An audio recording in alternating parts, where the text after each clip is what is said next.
The Church of South India was inaugurated on 27 September 1947.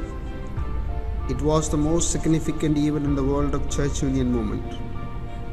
After centuries of historic divisions, the episcopal and non-episcopal churches were brought together under one structure, that is Church of South India. Today we are celebrating 69th anniversary of CSI Day. Four major different church traditions had been brought together in the CSI: Anglican, Congregational, Presbyterian and Methodist.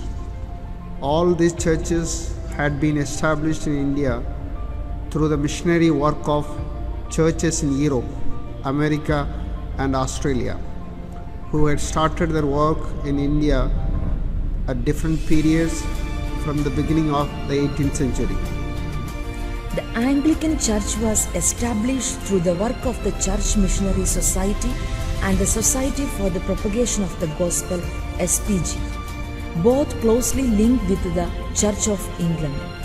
The congregational churches were established through the missionary activities of the London Missionary Society from Great Britain and Australia, and the American Board of Commissioners of Foreign Missions, ABCFM.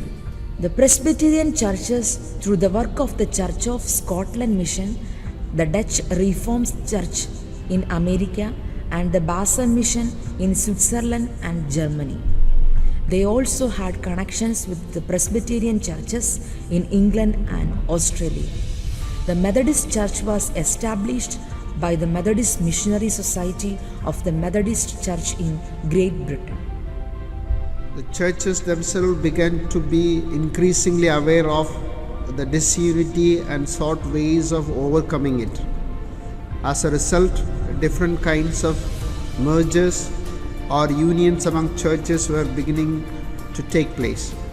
In October 1901, a federal union took place between the Presbyterian Mission in South India, the United Free Church of Scotland Mission, the American Orcott Mission, and the Basel Mission. In 1904, the congregational churches of the London Missionary Societies in South India and the congregational churches of the American Board Missions in South India and Jaffna came together in a federal union. In 1908, these two bodies, the Presbyterians and the Congregational, came together to form the South India United Church. In 1999, church leaders from Anglican and the SAUC came together at Tranquebar and proposed the plan of union, which is called Tranquebar Manifesto. Later, that became the basis for unity and formed the Church of South India. The CSI practices infant baptism for children born in Christian homes. For others, believers or adult baptism is given. Baptized children are members of the church and share in the privileges and obligations of membership so far as they are capable of doing so. The full privileges and obligations belong to those who, after attaining 2 years of discretion, receive confirmation of their baptism. Normally, members are confirmed by the laying on of hands by a bishop. Confirmation may also be given by a presbyter authorized to do so. The ordained ministry of the church conforms to the traditional pattern of the threefold ministry of bishops, presbyters, and deacons. At the beginning, only men could be ordained to the ministry, but the consideration of the role of women in the ministry has led the church to decide in favor of ordaining for women also. In 1960, it was decided to admit women for ordination as deacons. From 1982, ordination to the presbyterate is also possible for women. Now we have 195 ordained women presbyters and 1 woman bishop. At the time of inauguration, the total membership of the CSI was a little over 1 million, made up as follows: Methodist 2,20,000, SIUC 2,90,000, and Anglicans 5 lakhs.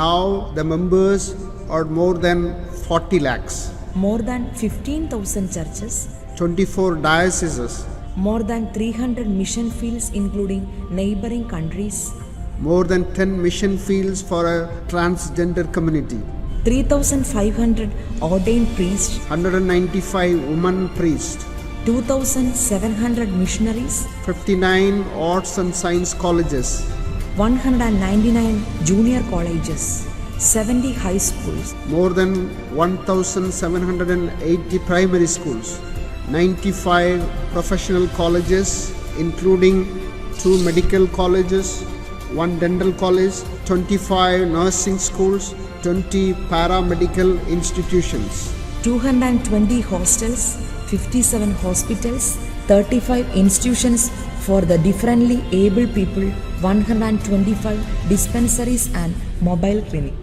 and also many centered for other philanthropic works. After the inauguration of Church of North India in 1970, there was a proposal for unity of major churches in India, which includes Church of South India, Church of North India, and Marthoma Church.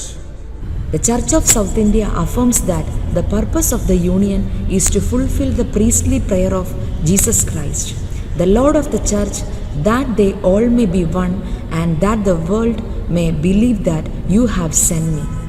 And the Church of South India would become an effective instrument of God's mission, so there will be greater peace, closer fellowship, and fuller life in the Church, and a renewed commitment for the proclamation of the gospel of Jesus Christ through word and deed.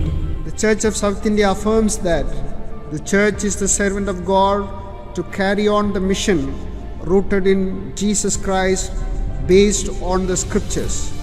The Church, through her mission, expresses solidarity with the broken communities for a new hope to face the challenges of life.